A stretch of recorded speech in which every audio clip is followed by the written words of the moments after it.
London Property, home of Super Prime, where you can find informative, educational and entertaining content covering all aspects of property. Hello and welcome to London Property, the home of Super Prime. I'm your host Farnaz Fazaipour, and today we're in conversation with Silvina Paz, who works at the top end of the market, comes from a financial background, and is going to give us a whole perspective from her view. Welcome to the show. Thank you for having me. So Silvina, let's start with, what do you think is going on at the top end of the property market at the moment? Very interesting. I think that we are having the same thing that the financial market is having. We are having a mini crisis, and this is to a certain extent making lots of people very nervous. And when there is nervousness, there is inaction. All things take much longer to happen. So there's a hesitation in the market, and so as you say, it's the same effect that's happening in the financial market. So you think people are worried about what?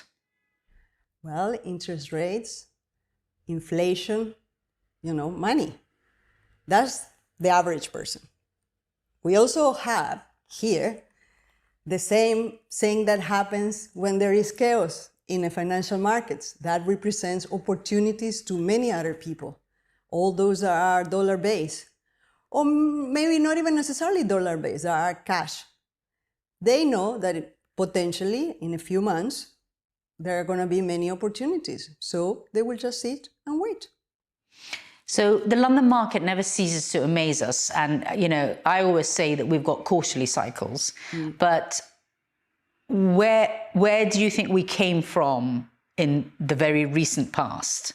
Was there a lot of activity from overseas? What market are we leaving behind, and what are we going into? We are leaving behind a boom market, definitely. Most of them are people like me who have been here a long time, but there haven't really been lots of foreign buyers previously. Now we'll see more of them coming. So before it was being held up by the travel restrictions or people reluctant to travel, and you're starting to see more of these people absolutely coming.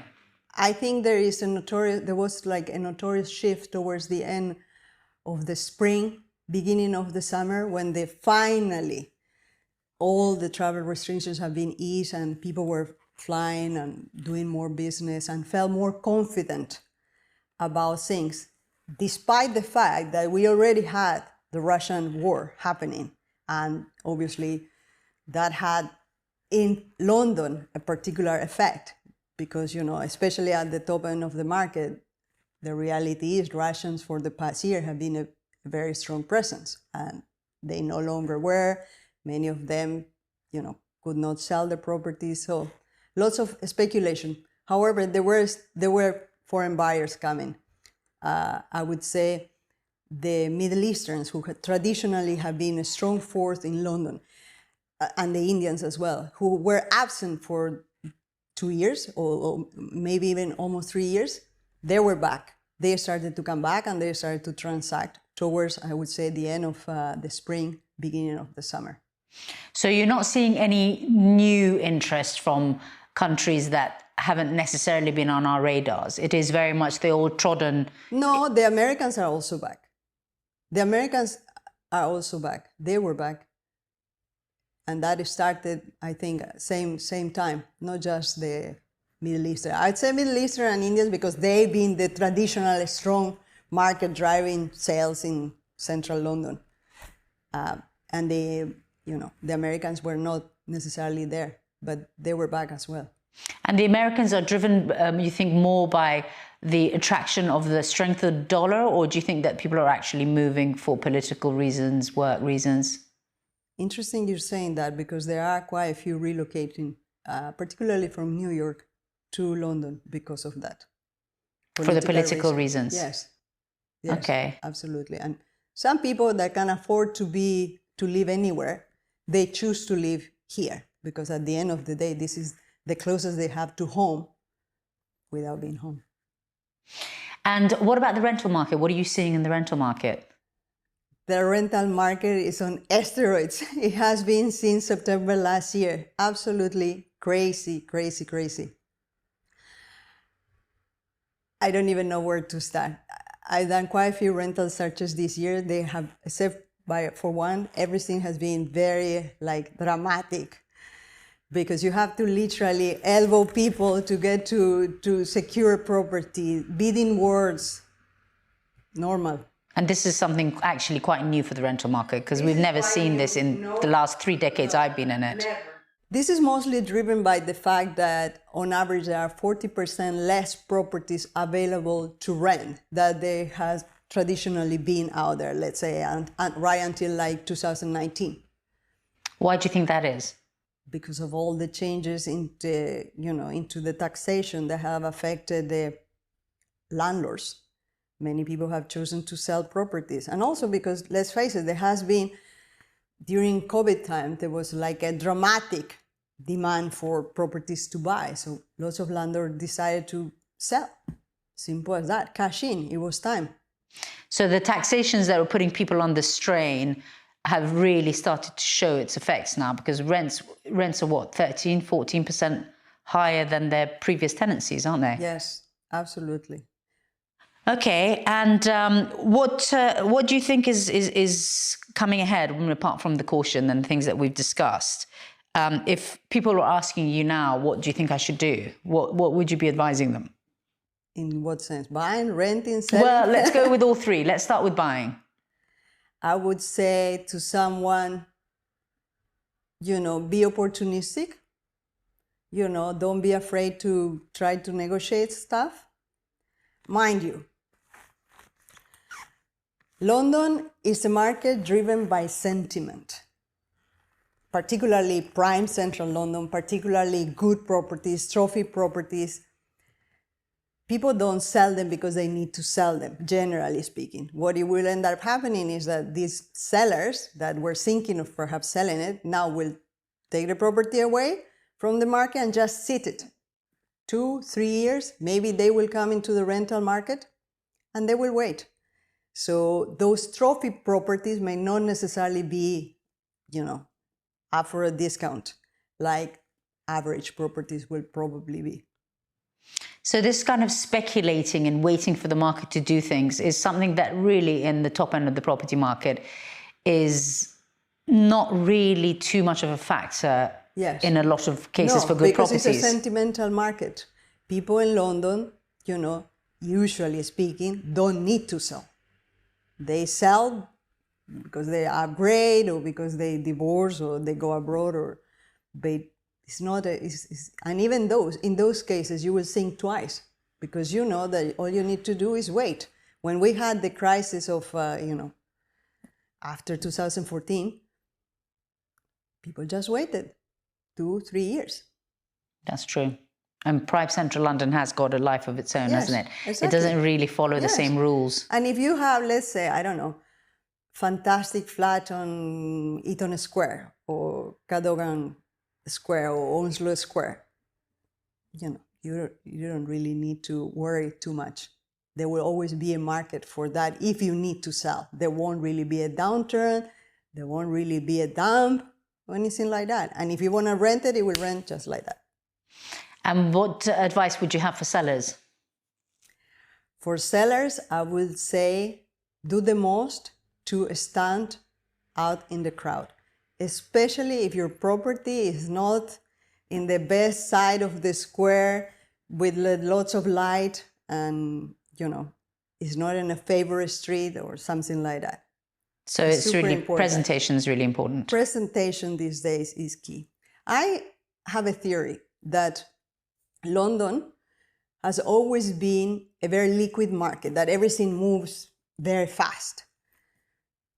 And so nobody really needed to do much to sell a property because it will sell. And then COVID happened and we were all at home. And when COVID happened, there was something that exploded, and that was social media. And with social media came image. So image became more important, how you look, how you present. And this goes for everything. So now we have, I always think if you're going to sell a place, make sure that it's, outstanding. Yeah, Instagrammable. Yeah. Not just Instagrammable. It has to be like, wow, Instagram.